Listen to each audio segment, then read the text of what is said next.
On this week's show, we're discussing supporting colour blindness. And my guest this week is Marie Difolco, an author and volunteer for the Colourblind Awareness Organisation. And Marie is a mother to a severely colourblind boy whose condition went undetected for longer than necessary. And Marie provides training workshops for both the education and business sectors on supporting colour blindness and the importance of accessible colour. Welcome to the show, Marie.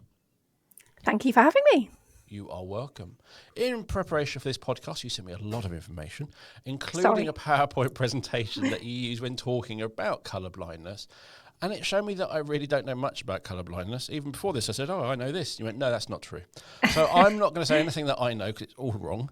So let's start at the beginning with what colour blindness is and what it isn't. Okay, well, when I started researching this subject and Googling away, I realised that actually there wasn't a proper definition of colour blindness out there. There were lots and lots of definitions, and they were all slightly different. And I didn't like that. And I actually think we need to move away from that. And if there's anybody who publishes dictionaries out there, come and see me, because I really do think we need a proper definition. My definition is this: colour blindness, or colour vision deficiency, CVD as it's sometimes known, is a visual impairment, and it's a non-visible disability characterised by the inability to perceive colours in the same way as those with normal colour vision. And it manifests as a problem It manifests as a problem distinguishing between many different colours and shades. And that's my definition. The important bit there is it's a disability to me. Absolutely. And I think people are very unclear about this, but it very definitely is a disability. So if anybody is colourblind, they are missing some of the genetic material that allows them to see colour in a normal way. So they have missing or faulty cones in the back of their retina. So it's most definitely to be defined as a disability if you're looking at how disability is described in law. Because it's not a case of the brain is receiving the full colour and then forgetting a bit of it. No. Or the wrong colour, it's and then getting it wrong. It is missing the information and then processing what it is given. The eyes don't have the ability to see colour in a normal way, so the brain isn't able to interpret the right messages. So let's get into colour theory next. Let's. So I know from computing that and printing that everything is made up of RGB, red, green and blue. Mm-hmm. And in the computing world, you can have 16.7 million shades using 256 shades of each. So it's all those bit of green, bit of blue, bit of red. Mm-hmm. And colour blindness is, as I said, my understanding is when you lose one typically, but you said no, there's no typical, is there? So I have tried to describe colour blindness in my book in a very, very simple way, because what I discovered when my son was first diagnosed is there's a lot of in-depth scientific information out there. And I read lots of books that were really far too complicated for me. And I grappled with how does he see? What is going on to make him see colour differently to me? And this is how I describe it in the book. So normal colour vision, somebody with normal colour vision like you or I, we have 3 sets of cone cells in the back of our retina, the back of our eye. Now, each of these sets of cone cells are sensitive to different wavelengths of light that correspond to various colours on the visible spectrum. So we have long waves that correspond to shades of red, medium waves that associate with shades of green light, and short waves that associate with shades of blue. So that's how somebody with normal colour vision would see. They're seeing using these 3 sets of cone cells that are contained in the retina at the back of the eye. And so once you understand that, I can then break down to tell you what happens when somebody is colourblind. Cool. So, yes, go. So what causes colour blindness? Well, essentially, one of those sets of cone cells is faulty. So they're likely all to be present in most colourblind people, but one of those sets doesn't actually work in the usual way. So the faulty set, if you like, can't give the same response as normal cone cells do to all light waves. So, for example, the green set of cone cells in a colourblind person, they may not have as many. So the signals for those green colours are broken up, if you like. So they have some green cone cells, but not the full amount. So they don't see colour in a normal way. And I'll describe that a little bit more in a minute. Now, some colourblind people like my son are described as dichromats. Now, what that basically means is they've got a whole set of cone cells missing altogether. And my son doesn't have any red cone cells at all. And there's a kind of technical scientific name for that. He's called a protanope. So when he looks at anything, only his green cones are working and his blue cones. And I can explain a little bit more about what that means in a moment. But essentially, he doesn't see very differently from the majority of colourblind people. So what I want to do first is explode one of the massive, massive myths about colourblindness, because you've probably heard the term red-green colourblindness.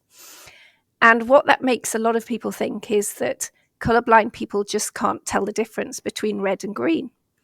And that's absolutely not true, despite the fact that the law actually says that, which we'll get onto in a moment. So red-green colour blindness, you probably heard of, does not mean colourblind people just can't tell the difference between red and green. What it actually means, now you understand a little bit more about cone cells, is they are the cone cell sets that are most likely to be affected in a colourblind person. So if a person is colourblind, they are likely to have problems with their red cone cells or their green cone cells, and those sets of cone cells are either faulty or missing altogether, as they are in my son. But anybody with red-green colour blindness problems or missing red and green cone cells pretty much sees the world in a very similar way. Now, how they see it, how I describe it, is their world looks very khaki green, murky, those kind of camouflage colours, where only blues and yellows stand out. And they see blues and yellows pretty much in a similar way to you or I, but they can confuse blues and yellows with other colours, which I'll get onto in a moment. But the reason they can see the blues and the yellows is because their blue cone cell set is unaffected. So people can, who are colourblind, have problems with their blue cone cells, but it's very rare. And that's a very rare condition called tritonoma or tritonopia. So actually colourblindness is a spectrum, if you like, where there are different types and severities. So if the red cone cells are affected, we're going from protanomaly, they're very difficult scientific words, these, protanomaly to protanopia. So protanomaly, some problems with the red cone cells, some might be missing, right through to protanopia, where there's no functioning red cone cells, like my son. So protanomaly to protanopia, problems with the red cones. Deuteranomaly to deuteranopia, problems with the green cones or missing green cones. And then tritonomaly to tritonopia, problems with the blue cones. Very rare. So most colourblind people have problems with the red or green cones, which is why you've heard the term red-green colour blindness, or they might have missing cones altogether. So it's a spectrum. So some people who are colourblind have milder colour loss than others, but they're not seeing, this is the essential part, they don't see any colours in a normal way, in a usual way. So anyone with any type of colour blindness, red-green colour blindness, does not see colour in a normal way at all. Would they see, if there was a pure blue, one pure blue light, would that be the right colour? But most things have a little bit of red and a little bit of green, which is why generally everything is wrong. Yes. Not different, sorry. So first of all, let me tell you that most people who are colourblind, the majority of colourblind people, will have what they call deuteranomaly. So problems with the green cones. So they've got 3 sets, but the green cones don't function properly. However, yeah, you're correct. They don't see any colours in a normal way, but they will actually see a pure blue. Now, whether they're seeing it exactly as a pure blue that we see is another matter, because there might be a slight element of red in that. So they might be seeing it slightly differently. But here's a little fact thrown in. The Facebook logo, that's actually blue. And the reason that's blue is because Mark Zuckerberg is actually colorblind. And he once said that he made the logo blue, and he wanted all the logos to be blue because he sees the whole of blue. He sees it as a solid, bold colour. And that's because of his colour blindness. Blues and yellows will stand out to him. But here's the thing, and here's how I try to describe it to people when I really break it down. He will, like most colourblind people, confuse blues sometimes with purples. So colourblind people have never seen the colour purple. They don't understand the colour purple. Now, they might actually point something out and say it's purple, and we'll come on to that in a minute. And that's because they have strategies and coping strategies, but they can't see the colour purple. Now, if you go back to the classroom, imagine you're a child and you're asked to make some purple paint. So you have your blue paint, and you're going to add a little bit of red paint to the blue, and that will give you a lovely purpley colour. But if you think about my son, and he's a protanope, he has no red to add to that. So he can't make the colour purple. His brain cannot interpret that colour because his eyes have the missing genetics.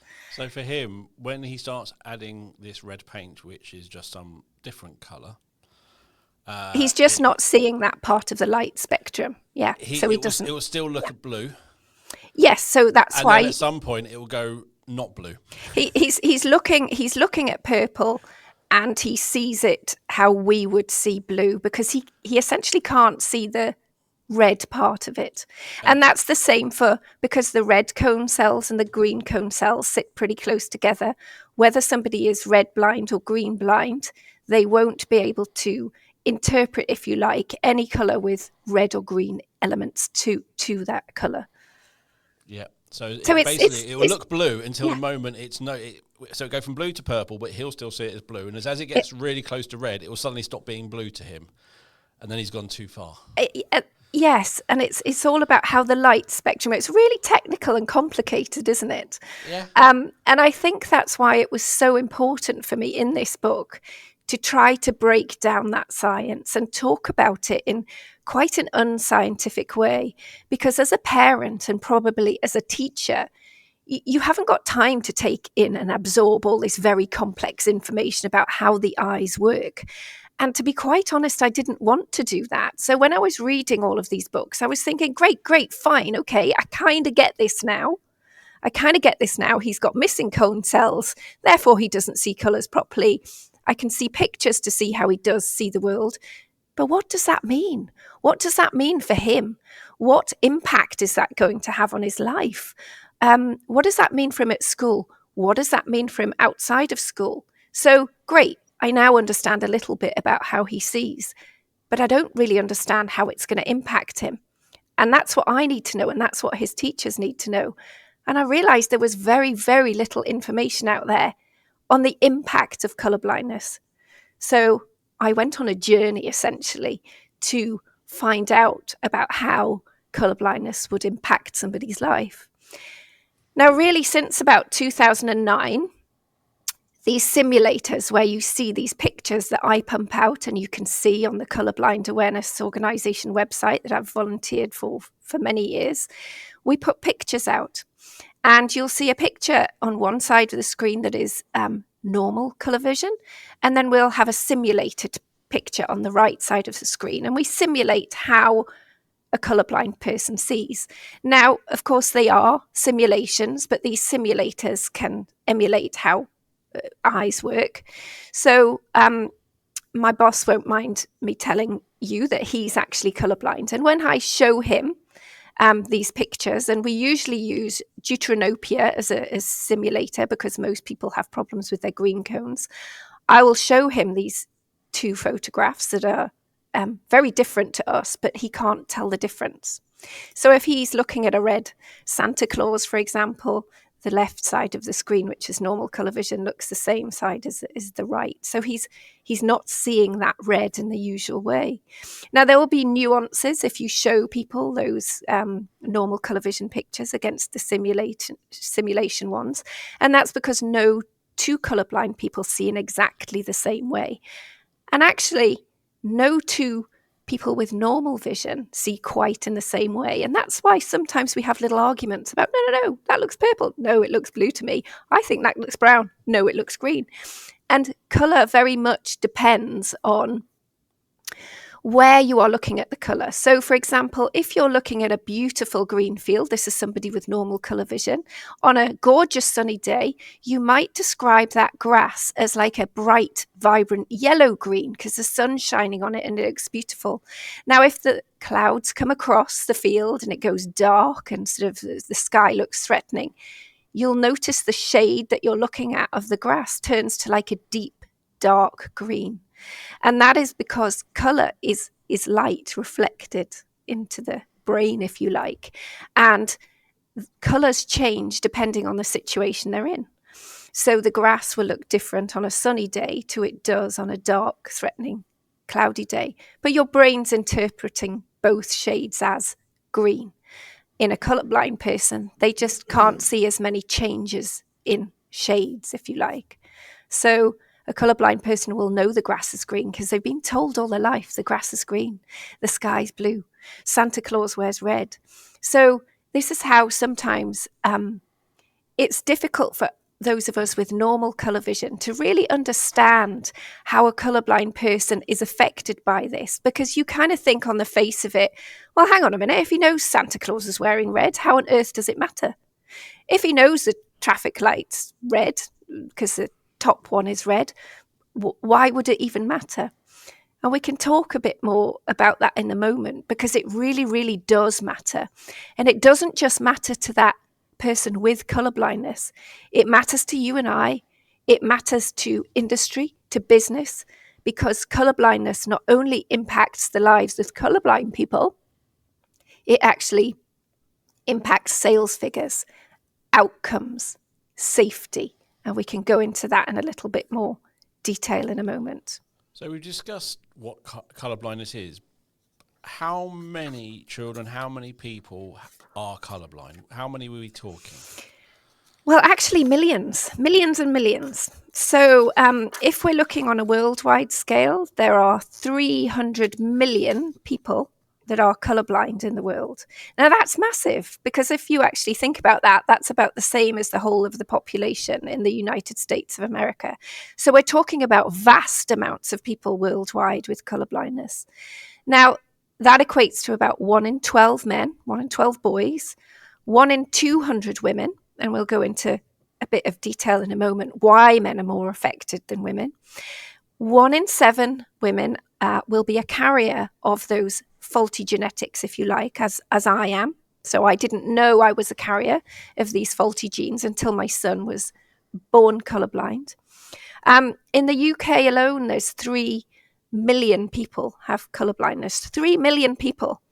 And when we delve into a bit of detail about that, this is not only something that affects a child's education, but it affects people when they leave school. It actually has an impact on the jobs that they do, how safe those jobs might be, how much people might actually sell on their websites if they've got colour pickers, or they're asking somebody to select seats based on colour.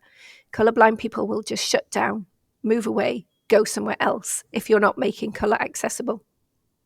Now, one of the big figures for me, which I've actually put the hashtag on the front of my book, 1 in every classroom, hashtag 1 in every classroom. So how this actually sort of works out with 1 in 12 men, 1 in 200 women, these 300 million people worldwide, that boils down to 1 child in every average co-ed class of 30 children will have colour blindness.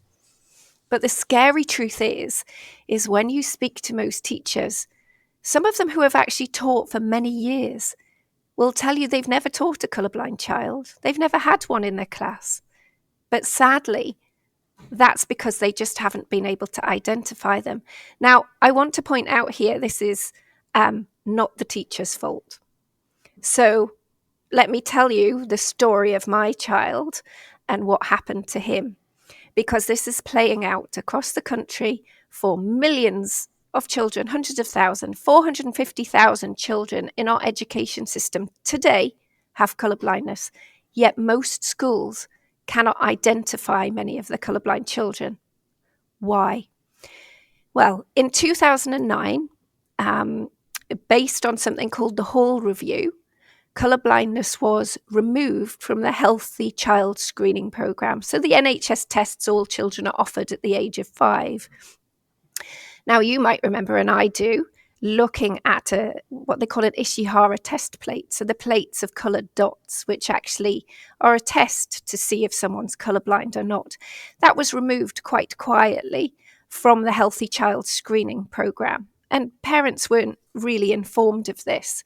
So that when my child was screened at school, I assumed, because the letter I received said they were testing for all common eye conditions and visual impairments, I assumed that the dotted plates that I had at school were still part of this test. They were removed in 2009, and they were removed actually based on faulty and outdated information. So we're actually basing our child's current education on research that was done. A cohort of people were studied who were born in 1958. Now, imagine if you were born in 1958 and you went to school in the mid-60s. Imagine what a classroom looked like then. Now, it's probably fair to say that then perhaps colour blindness could go under the radar a little bit, because it was blackboards, white chalk, paper, black ink. There wasn't a lot of colour in the classroom in those days. Yet we're still relying on that outdated research now that actually was part of the Hall Review. So the Hall Review looked at data that was really outdated and actually incorrect, because at the time there was actually information out there. And this is all in my book, but there was information at the time saying colour blindness very definitely did have an effect on a child's education. And there's also lots of new research in the book by Newcastle University and various other professors to say that absolutely colour blindness will have a huge impact on a child's education if it's not identified early and it's not supported. Yet we're in a situation now in the UK, and the rest of the world's pretty similar, where most schools cannot identify many of their colourblind children because the screening was removed from the NHS eye test. Not only that, now here's the thing, in England, opticians do not have to screen for colour blindness when a child is presented to them unless asked. In Scotland, that's different. Under the age of 16, opticians do have to screen for colour blindness. So there's all these kind of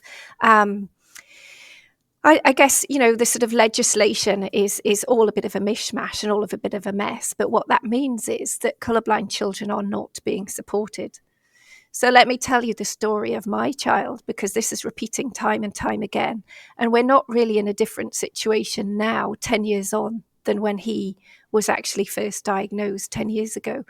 So he is almost 17, and he was almost 7 when he was diagnosed. But actually, when he was first diagnosed, he wasn't even diagnosed properly. So he'd been in a lovely village first school where was about 150 children, one kind of average co-ed class per year group. And he was doing extremely well at school. He was very articulate, very early talker, very good at maths. And if I rewind right back before we knew about his colourblindness, because there was no history in our family, so there was nothing I was looking out for, and he seemed like a very normal, healthy, active, interested child with no other send. And I remember going to his nursery classroom, and it was an open day, and he's my eldest child, and we were really excited. And looking around the room, and the teacher showed me some little kind of basic tests they'd been doing. And there was a colour identification test that he'd been asked to do. And there was a tick next to the red square and a tick next to the green square. Great, he'd identified those colours. As many people with red-green colour blindness can sometimes tell the difference between red and green, even though they're not seeing them like you or I. but next to the purple square, there was a great big cross. And I remember thinking, gosh, that's really odd. Why can't he identify the colour purple? Now, at the time, he wasn't quite 5, but I remember thinking, well, I'm not really big on purple at home, not got lots of purple in my house, not a colour I really wear very much. So perhaps, give him the benefit of the doubt. He's not quite 5, so he hasn't identified the colour purple. So I moved on, and the only other thing in that nursery visit was the children had been asked to do a self-portrait. And there were some beautiful self-portraits around the room, and the kids had done an absolutely amazing job for kids of 4 and 5. But my son had painted a great big blob, square black blob, and just smudged it all over the paper. So the teacher and I basically laughed and thought, oh, that's really odd, isn't it? Perhaps art's just not his thing. But actually, he was probably a bit disorientated with the colours and not quite getting the task, didn't want to do the task, too challenging for him. But anyway, we moved on from that day, and on we trundled. And obviously, in his reception year at school, he was offered the standard NHS eye tests. And as a dutiful parent, I said, OK, yep, he can have those eye tests. And when I was standing in the schoolyard, and this little story's all in the book, he came running out after these eye tests on that day with a slip of paper. And I remember thinking, that's really bizarre. I wonder why he's got a slip of paper and they want him to be retested, because I don't feel he's had any problems looking at words or reading or struggling with his eyesight, watching the TV at all. This is bizarre. But again, dutiful parent, I looked at the list and I thought, OK, they're asking us to go for another test at another optician's to double check his eyesight. So we went along, beautiful sunny day, eating ice creams. I remember this day vividly, but it makes me really upset and angry now, because we went in for that test with this local optician and they tested my son's eyesight again. And at the end of that test, the optician said, oh, he's got perfect 20/20 vision, absolutely nothing wrong with it. And here the labels start. He was just probably messing around in the school test. Now, I know now that probably some of the colours were distracting him in the room, and the way the room was kind of darkened probably stopped him seeing some of those letters on the board, and the board might have been shiny. He wasn't messing about. He was actually severely colourblind. But we left that optician's, me as a parent, thinking, my child has perfect 20/20 vision. He's just been a bit naughty. So on we trundled. And then it was probably about a year later.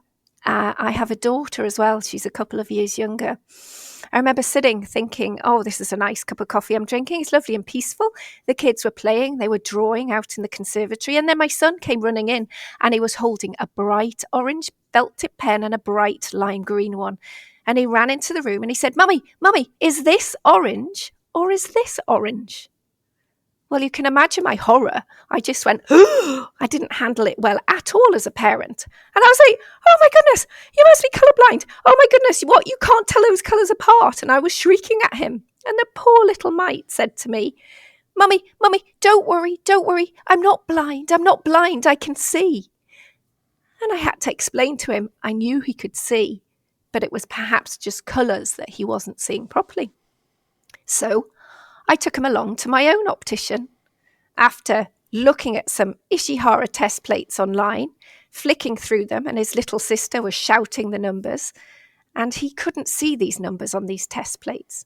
So before I even took him to my optician, I knew he was colourblind, but there was part of me, as I guess a parent does, and I really tried to address this in the book. I suddenly was grieving because I'd seen some of these pictures online about how colourblind people see. And it was really haunting me that my child sees differently to me, and my child had seen differently to me since he was born, and I didn't know this, and that racks you with guilt as a parent. So I took him to my optician. I said, please, can you test this child for colour blindness? I don't know how this has happened because he's had a couple of eye tests, but he seems to be colourblind. So my optician tested him with the Ishihara test plates. Now, I can only describe this meeting or this test as the optician didn't particularly seem worried, bothered, or even interested. But I don't think actually, even on optometrists' courses, they don't go into great depth about colour blindness, and they certainly don't go into great depth about the impact of colour blindness, which is what is most important here. So the optician said, oh, yes. He's colourblind. And he gave me a letter after me some badgering because he wasn't going to give me any information. He said he had no leaflets. He wasn't going to give me a letter for school. They don't normally do that. But I pressed him. And he wrote a letter saying that my son had a deuteranomalous colour vision deficiency. And, you know, he might have a few problems, but he kind of said it wouldn't really matter. So I took this letter to school and I showed it to his headmistress and I said, or to his class teacher first, and I said, he's colourblind. Now, the teacher looked as horrified as I was. She's like, no, really? How on earth have we not known this? I said, I don't know. Anyway, I said, I've been in touch with the Colourblind Awareness Organisation, and an amazing lady called Catherine Albany Ward set up the Colourblind Awareness Organisation a couple of years previously to this all happening with my son, because her own young son had been in a very similar situation, and she was equally horrified that there was no information out there on the impact of colourblindness or how it could impact a child's education. So she'd set up this amazing website and we talked on the phone one night for about 2 hours. And I thought, I have to help this lady because clearly there's lots of myths, lots of misunderstanding out here and huge problems, and schools cannot identify their colourblind children. So we talked for ages and ages, and then I went back into school and his headmistress got involved. And I said, well, do you have any other colourblind children in this school, co-ed school of about 150? Because statistically you should have. And she said, oh, no, don't think so. Can't remember another colourblind child or having one. So I now knew that these tests had been removed in 2009 and children weren't being screened. The headmistress was amazing. And she said, well, let's get the Colourblind Awareness Organisation up. Let's get her here. Let's get her up to talk to the school. Let's find out more. And the top and bottom of it is she screened the school and she found 9 more boys with colourblindness in this school that they didn't know they had. Now, that's quite frightening. And actually, it told those teachers a lot about those children that they didn't really understand before. So some of the issues and the problems that they'd been having, they hadn't put down to colourblindness because teachers actually, through no fault of their own, receive no training on colourblindness whatsoever. It doesn't usually even get a mention on a PGCE course. And we actually need to change that. That needs to change. Because if this is something that's impacting 1 in 12 boys and 1 in 200 girls, teachers need to have the skills and the tools to be able, and the strategies to be able to support colourblindness in the classroom, because it actually affects the whole curriculum. And it's interesting because, as you said, the research back in the 1960s, it was black and white. And even going into the 60s and 70s, textbooks would have been black and white, which meant none of the questions in any of it would have related to colour. I remember doing SDP, maths, whatever it was, when I was at school, and it was like, I remember things being black and white. The images were all black and white, so there was it was quite easy. It was how many oranges, how many bananas, how many this. But now we live in a world where loads of things are colour. Absolutely. It's like, right, how many red pencils are there, how many green pencils are there, and how many blue pencils are there? Yeah. And not only that, I mean, if you go into a sort of average primary school classroom now, it's just like a wash of colour. It's a burst of primary colours and lots of colours. And colour is used, if you think about colour by number tasks, sorting in the very early years, sorting things by colour, primary kind of maths questions based around colour. And children now actually use computers a lot, and teachers don't even use blackboards. They use dry whiteboards and they use colour. Colour is everywhere. And we're even on the verge of kind of digital exams, which is a real worry going forward for colourblind children. But yes, colour is used hugely now across education and in life. And yet the research that is being relied upon, and the reason the screening was removed, is based on very, very outdated data and research. And that absolutely needs to change, because colour is everywhere and it does affect a child's education. Now, what I want to be really, really sort of quick to say is, look, colour is an amazing tool for those that see it in a normal way. And I would never advocate for removing colour from the curriculum or not using it. Absolutely not. My daughter uses it. I use it. It's a very, very useful tool for conveying information. But colourblind people need that information presented to them in another way because they don't see colour in a normal way. So if we're talking about sort of easy strategies, and I go into these in the book in detail across kind of every lesson in the curriculum, but just as a sort of a very basic strategy, and the one thing I'd like people to take away from this podcast, one sentence: never, ever use colour alone to convey information. Always use a secondary label, a number, a symbol, a letter, or maybe some pattern, hatching, that kind of thing as well. Now, what's really, really sad and difficult situation is teachers aren't supported here. Now, there's also lots of colourblind teachers themselves. Let's not forget that. They're not being supported in their job. But teachers aren't trained to support colourblindness. And manufacturers of lots of educational resources do not have to make them accessible at source. So that makes the teacher's life more difficult. If things are made accessible at source, for example, pencils and pens and art resources, paints, if they're labelled with their simple colour names when they're manufactured, that makes the teacher's life easier because they don't have to apply those labels. If colour tasks, colour-based tasks in books and graphs and charts, if they also have added symbols as well, the teacher doesn't have to adapt those resources. But there's no laws, there's nothing to say that these resources have to be accessible in the first place. And if manufacturers understood, and employers understood, and any organisation understood, they would be able to make colour accessible at source very easily, so that they are not missing out on sales. They are not having people turn off their television or alienating people because of how colour is used.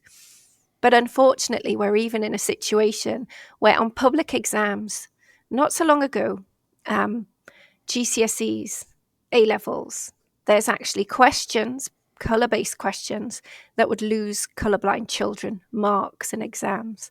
Now, the impact of that, so maybe they lose 2 or 3 marks, but the impact of that could be they miss out on the university place of their choice.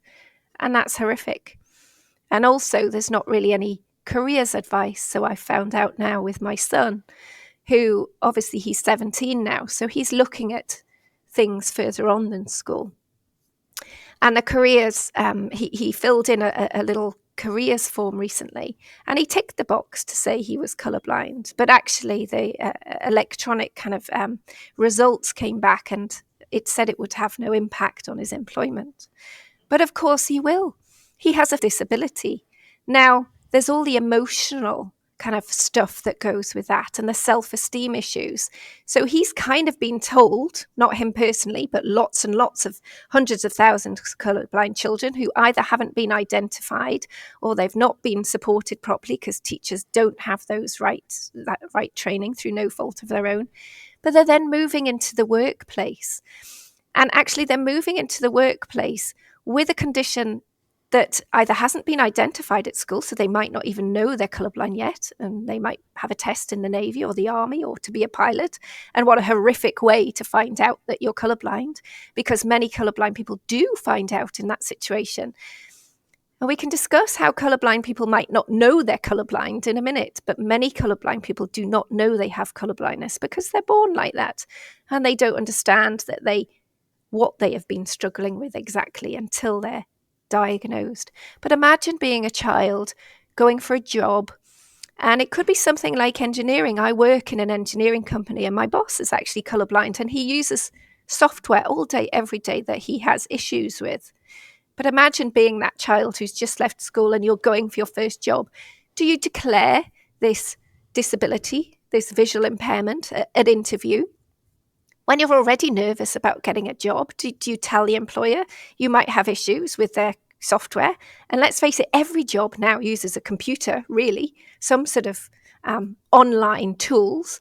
So do you tell that employer you might have problems, or do you keep that to yourself and maybe tell them later?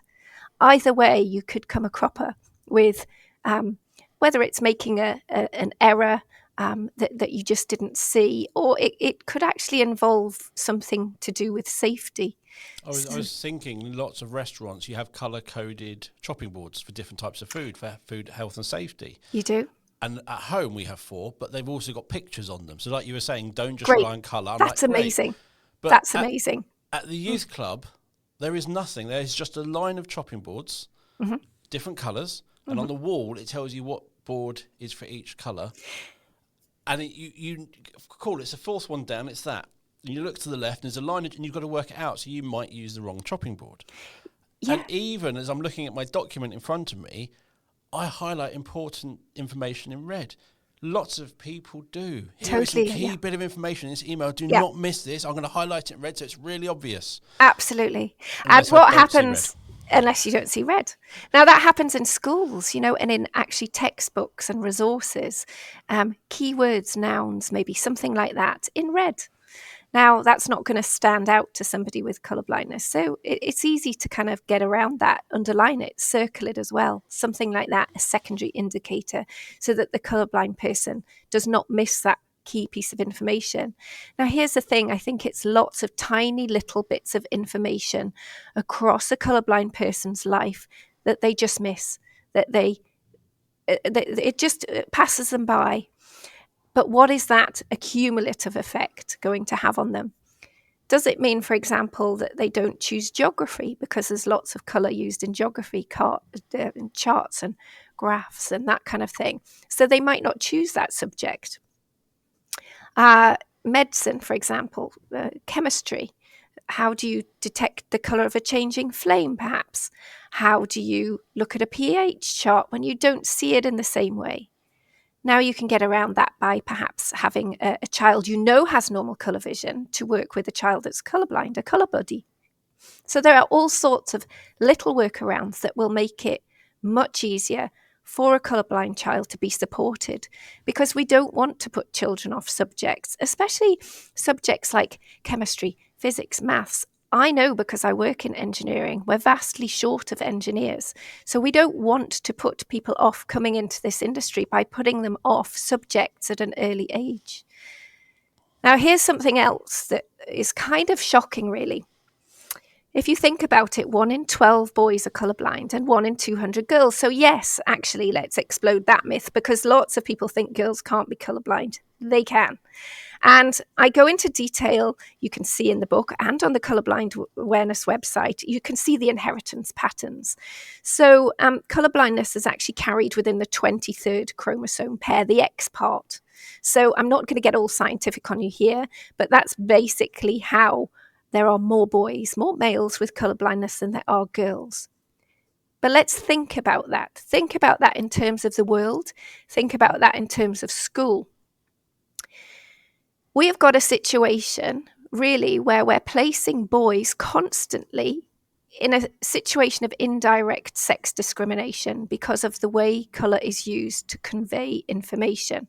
So there are far more boys than girls with colour blindness, and all of the teaching methods we use that use colour are placing boys at more of a disadvantage than girls because more of them are colourblind.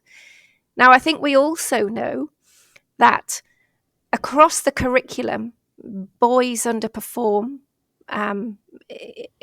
girls outperform boys across all areas of the curriculum, should I say. Now, nobody's looking at colour blindness. Boys are 16 times more likely to be colourblind than girls. Yet this doesn't seem to feature when people are looking at gender attainment statistics and that kind of thing. And so this is really something that I think needs to be addressed and we need to look at, because we very much have a situation where we're placing boys at a bigger disadvantage than girls, right from very early years in nursery, when we're asking them to sort things by colour and choose things by colour, select things by colour. So that impact at a very early age, the impact of not identifying a child early, their self-esteem is crushed, their confidence is crushed. They may be labelled as naughty or distracted. or maybe even labelled or misdiagnosed perhaps casually as having other SEND when in fact actually they're colourblind. I was looking on you. One of the things you sent me was your Facebook page, and in the run up to Christmas, when we were recording this episode, there was a picture of a child with, I'm guessing Rudolph, because it has a reindeer with a red nose. Yeah. But if you can't see red, and you won't be able to identify who Rudolph is. No, you won't. Now, I think, that's quite sad for a parent to understand that. And actually, I think there's no research on the kind of self-esteem and emotional side of it. But let me tell you another little story about why I think this needs to be considered and researched. Because it's not just about kind of how a child might negotiate the work in their textbook. How would you feel if I told you there was an elephant in the corner of the room, but you couldn't see it? But I said, you've just got to believe me.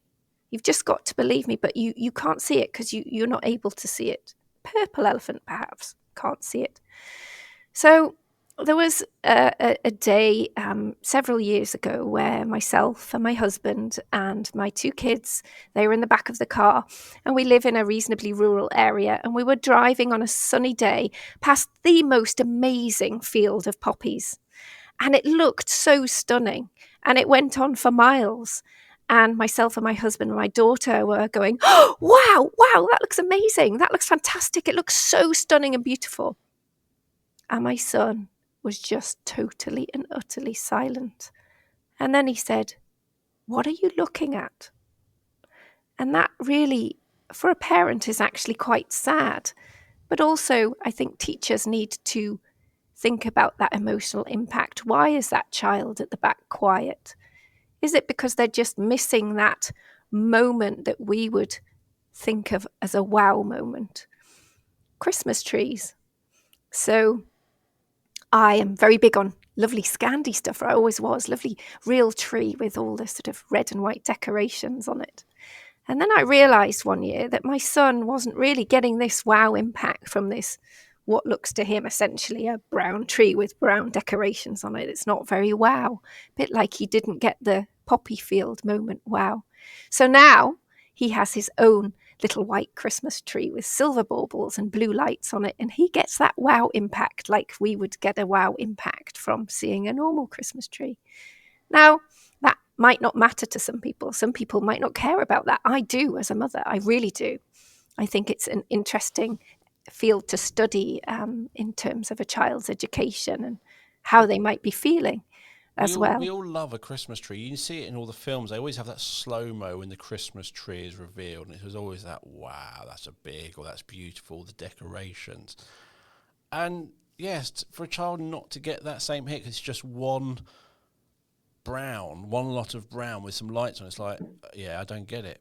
Mm. But for you to change it to a white tree with silver baubles and blue, now the child can see it. Now they're getting it, and it's that hit when you watch a Christmas movie and that's Palantir Christmas tree. It's a moving moment. It's emotional, and your child wasn't getting that like we were. Yeah, and so to give him a bit of that experience is, for me, quite amazing.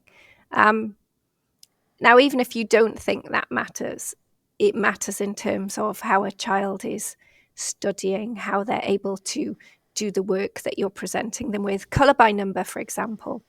So there was one task that we looked back at once we knew my child was colourblind. And this is actually in the book. And he'd done a balloon exercise. There were balloons on the piece of paper. Colour the balloon with the highest number blue.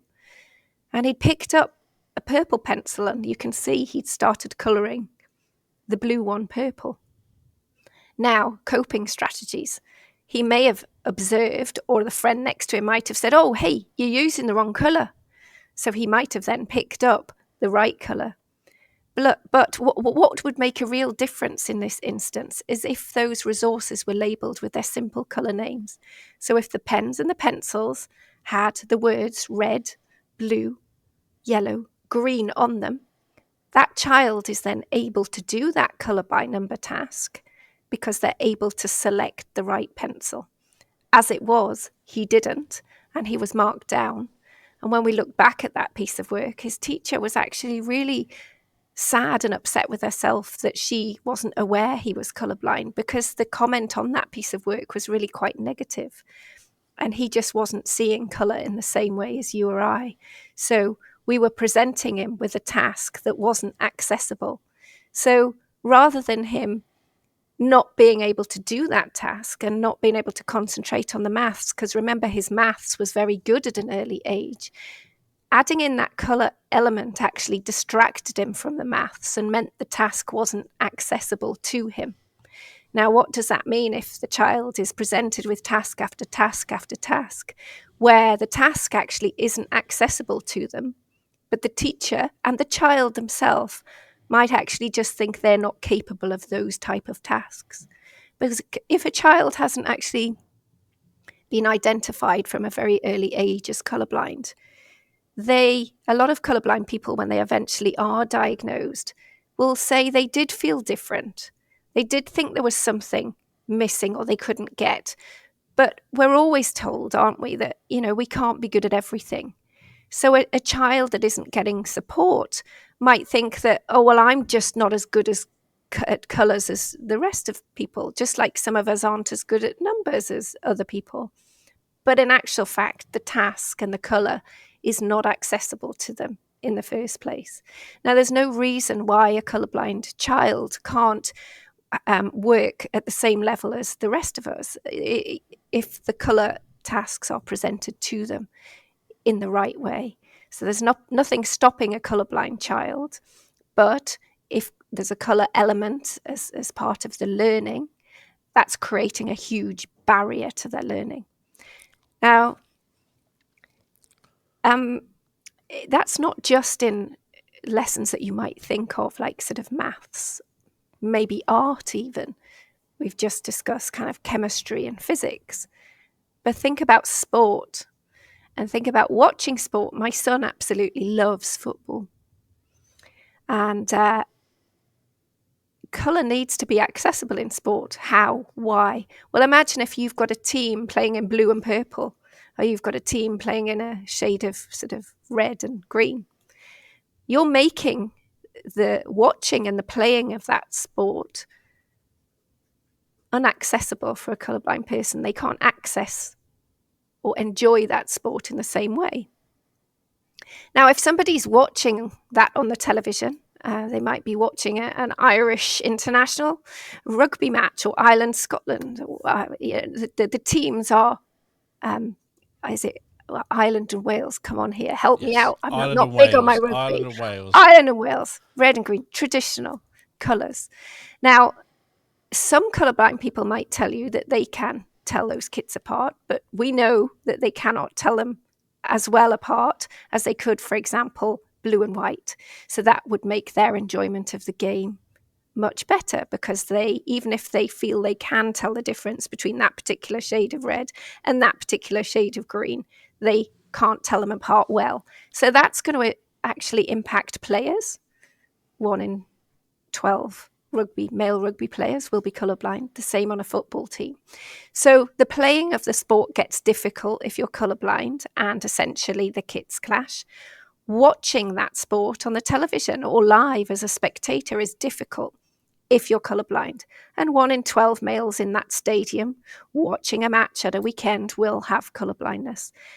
Now, the sponsors who are sponsoring those matches, what colourblind people do, and we see this all the time on my social media feeds, they complain when there's a match like that and they switch off. Now, which sponsor wants people to switch off their television? 8% of males may be switching off their television. That's not what any sponsor wants. So this is how we have to look at colourblindness impacting the rest of us as well. You'll probably find that none of the people on the pitch are colourblind, because they struggled in football and rugby when they were younger.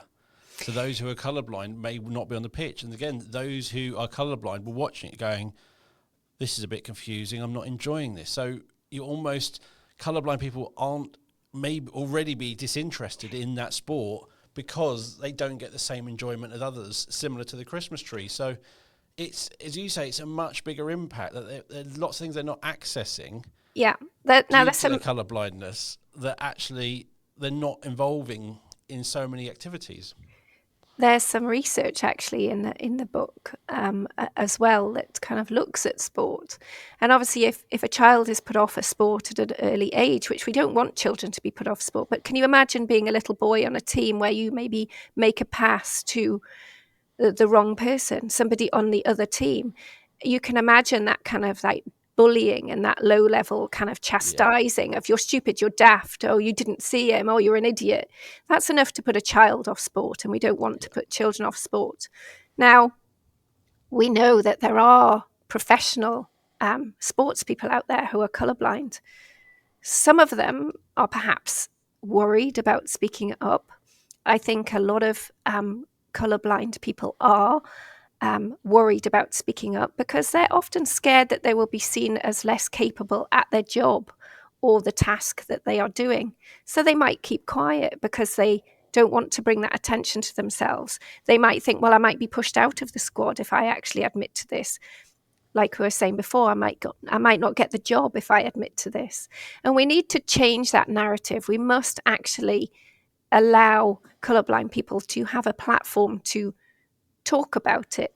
Now, it's a really difficult subject because my boss and I have had lots of kind of banter about it, really, because he is severely colourblind, but he's never ever seen colour in a normal way, just like my son, because most people who have colour blindness are born with it. Now, I say most because, and here's another great big myth, people think you have to be born with it. You can, in fact, also acquire colour blindness, and you can acquire it.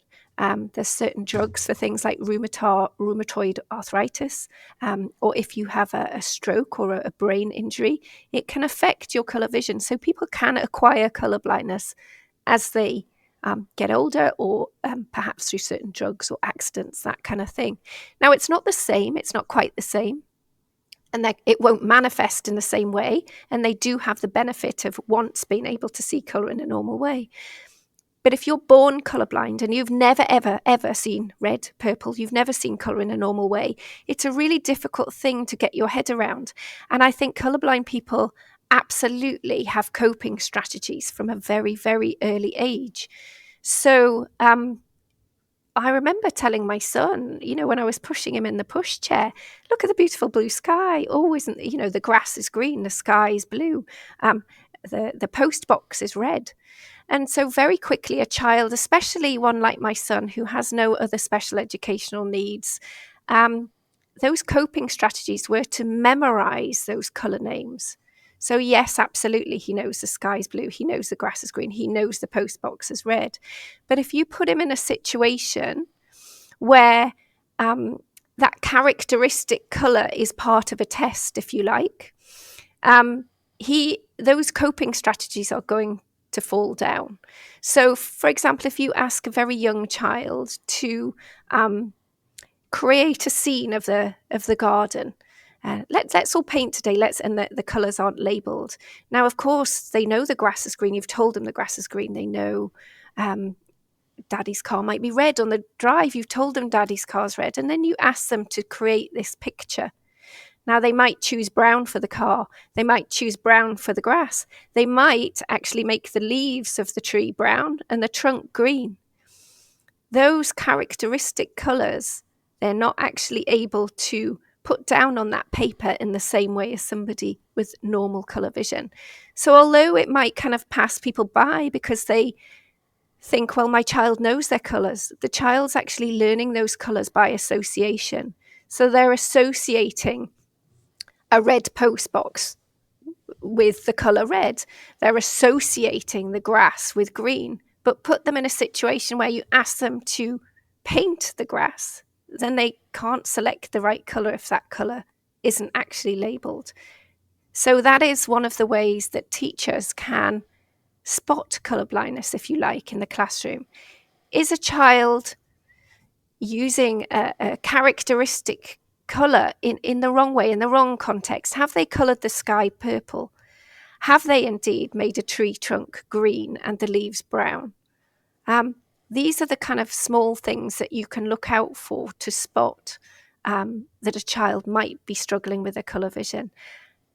And then actually what a teacher should do is advise the parents to take the child to an optometrist and ask for a colour vision test, because in England they won't screen unless you ask sometimes. So ask for a colour vision test. And then you must get that in writing that the child is colourblind. Now, you won't know much about type and severity. The only reason I know my child is a protanope, because if we sort of rewind a bit, I told you that the optician wrote on the letter that he had a deuteranomalous colour vision deficiency, a mild green deficiency. Now, I now know that that was probably a bit of guesswork on the part of the optician, because the Ishihara test is not good for determining type and severity. And it was only when we took him for further extensive tests at Newcastle University we understood about his type and severity. But what I really want to point out here, because I don't want teachers to get bogged down with, teachers got enough to deal with. They do massive, hard jobs. They don't have to get bogged down with type and severity. Nobody does. What I want people to understand is that colour should just be accessible, full stop, because you will never know, because of the huge prevalence of colour blindness, you will never know whether there's a colourblind person reading your website, in your audience, perhaps even in your classroom. So the key thing here is to help everybody, every organisation, schools, teachers, understand how and why colour needs to be accessible, because those things just need to be built in if you don't want to turn people away from your website. Now I'll let you know something here, and you might want to cut this out. So let's see. You've shared so much information, and you've touched on some of the myths. But one of the myths that I did not realise was a myth until you sent me the information is, on Facebook and various others, you've probably seen a video of somebody who is colourblind being bought a pair of glasses and then putting them on and apparently seeing all the colours and getting very emotional. Apparently that's not actually what's happening, is it? It's not, and it makes me want to cry, because let me tell you this, I would not have written a book if I could have just spent £300 buying my child a pair of glasses to fix his eyes. So let me tell you this straight, but if you want to understand, there's research quoted in the book. These so-called glasses that are sold for colourblind people, if you like, or colourblind people are told that these glasses will help their colour vision. They're not a fix.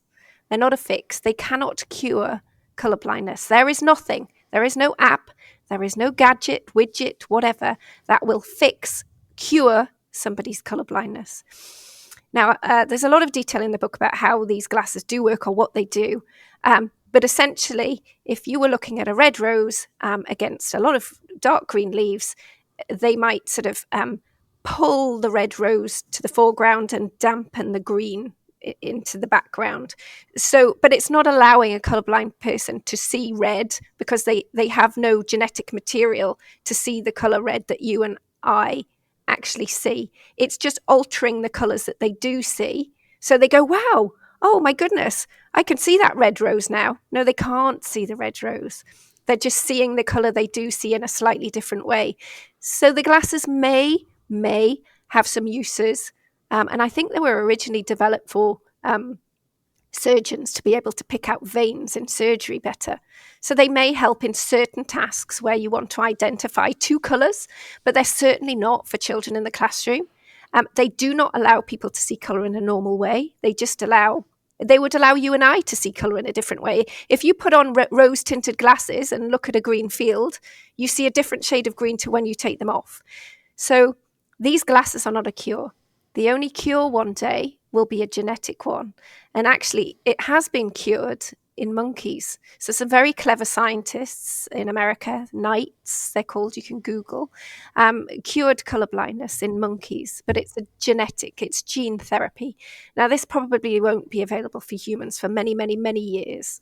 And whether all colourblind people will want that cure or be eligible for it, I don't know. But because there's 300 million people worldwide, it's important that colour is accessible. But please know, if you're going to buy those glasses, considering buying those glasses, do your research. There is a fantastic investigative journalist out there who has put content out on YouTube telling you why these glasses aren't a cure. So by all means, try them, but make sure you can get your money back. And I think really if they did work, because there's 1 in 12 men are colourblind, you'd see them on the tube, on the train every day wearing these amazing glasses. So there's a lot of marketing hype and staged stuff out there about the glasses. No, they're not a cure. And I think I'm going to wrap it up there. This is one of the podcasts where I've hardly talked because I'm so sorry. So much information. I know, and I do. It's my mastermind subject, and I think. And you beautifully moved it on as well. You weren't stuck in the same place. You moved it on through all the stuff you wanted to talk about, and I was going to ask you about. So I've had a day off. Thank you. Gosh, well, it is, I think it's nearly Christmas. I can see your lovely Christmas jumper, so we'll give you a day off. But I really want other people to join in this conversation. So I don't want to always do the talking, but I think it's something that we need to put out there because we do need to start these conversations because this is something that's having a huge impact in education and beyond education. That was a key word in my book because colour blindness doesn't stop when a child leaves school. And it's one of interesting is I'd love if you have children in your school with persistent disruptive behaviour is maybe do the screening with the what are they called again? So the Ishihara test plates, yes. Or look out for those signs. Now here's something you might want to cut out at the end. Okay, you might want to do this, but you might not. Let's see. So I looked at your website, and there's some inaccessible colour on there, just a little bit. Which one? I was thinking about that because we've gone for blue. I'm going blue. No, there's some. I think it's like is it a yellow background with a very bright green on it, and actually that makes it quite difficult for most of us to read. So that's why making colour accessible actually helps everybody, not just those people that are colourblind, but the colour contrast there, just on a few words on your website, is not a good contrast. Just like you were sort of saying before, if a colourblind person looks at a red word highlighted, they're not getting that contrast. So we all have to follow what they call the World Accessibility Guidelines, and they're online for colour contrast. I think we've got lots of websites, and the B squared is blue, and I'm going that will be fine. But the Zencast, the podcast is got green colour, and that's fine. But most of it's accessible. I was very impressed, but I can tell you later the tiny bits that aren't, and I can help you fix them. That's fine. It's always learning because Zencast sessions, the main colour is yellow, and it will be that which you'll against some of the bright green background. Well, I do hope you learned something today. Oh, great! What? No, we'll look into that. Thank you so much. Oh, gosh, you're welcome. Thank you for having me.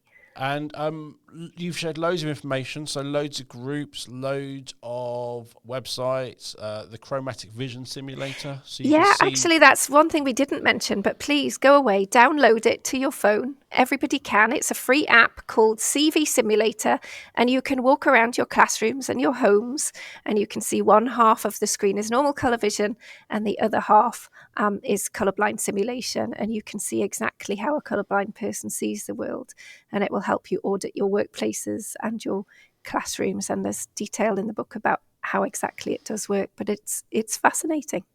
Definitely. And also there's ways to contact Marie and support groups in the show notes, and as always you'll find the show notes wherever you listen to the podcast or on the Zencast website. So thank you for listening to the show. If you haven't subscribed already, click on that subscribe button, and you can follow us on various social medias, on Twitter at The Zencast, on Facebook, The Zencast, on Instagram, The Zencast, on TikTok, The Zencast, and even Blue Sky coming soon.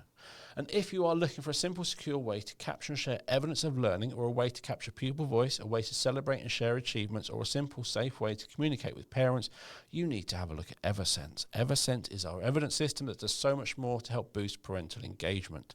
To find out more about Eversense, visit the B Squared website. You can also find about our online training, our CPD, read our blog, watch our webinars, and you'll find a link to the website and to book a meeting with me so I can take you through Eversense or answer any questions you have in the show notes. So thank you for listening. We'll be back next week with another episode of the Zencast. It is goodbye from me. And from me. Thank you for having me.